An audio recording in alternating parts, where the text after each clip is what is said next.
So just a little update to my bio as of last week on ABD.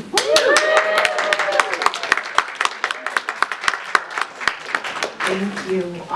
So I don't have a whole paper that I was bringing to the space. It was more an opportunity to give a layout to what my dissertation is, and both to share with community and hopefully get ideas and make sure there's no big holes or gaps. But I'll keep it pretty brief.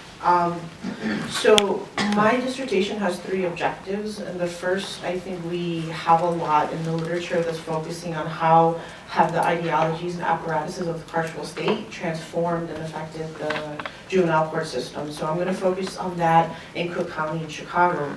I'm particularly interested in focusing on detainment and incarceration, how that has been transformed by the carceral state, as well as exploring notions of institutionalization. And someone brought up Jeremy Flores's work earlier, which is really, it kind of pulls from Goffman's idea of on the run and applies it to Latinx girls, whether it's literal or figurative detainment is something that's an ongoing threat for them. So kind of exploring that idea in the Midwest. And kind of just playing off of a lot of other work that shows how the carceral state has put certain people, I focus on Latinx girls, under surveillance in the areas that they come in most frequently, right? So the community, schools, homes, families, cultures, things that other people have already brought up.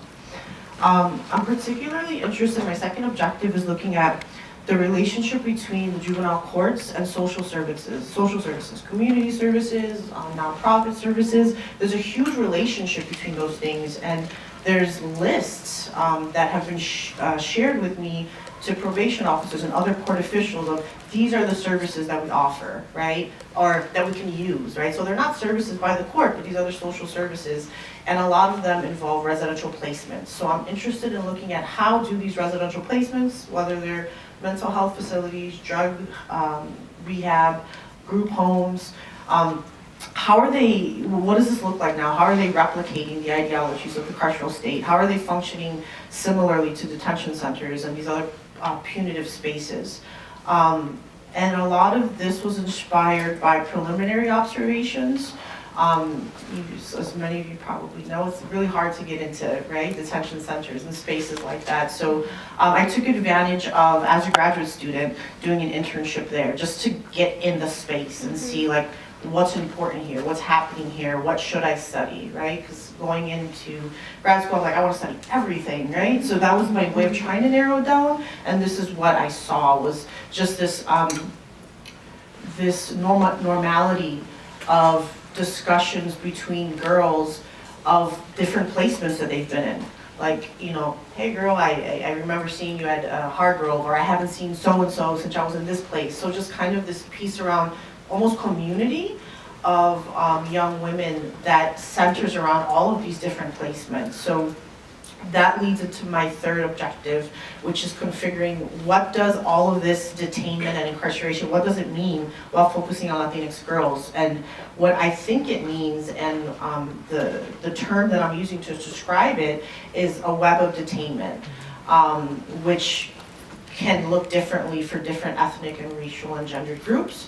And again, I'm focusing on Latinx girls. So how do juvenile detention centers and other residential placements that have these social service missions, how do they construct both a physical web of detainment, right, where particularly girls, and in this case Latinx girls, are kind of almost bouncing around between these different facilities, all being facilitated by the juvenile courts, and then also looking at, like, outside of that physical web of detainment, how does this metaphorical web exist, where girls perhaps always feel either they are or they feel that they're always at constant threat of being detained. And a recent report that was released in Chicago about girls in Chicago, because we don't have a lot of data, right?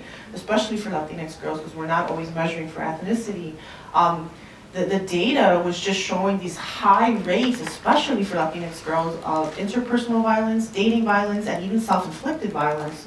So it's this piece around, especially in today's climate, like pushing Latinx folks in general, and then especially Latinx girls to feel hidden or to be hidden, and if they're experiencing these violent encounters, making a space where we can be able to assist that, right? So,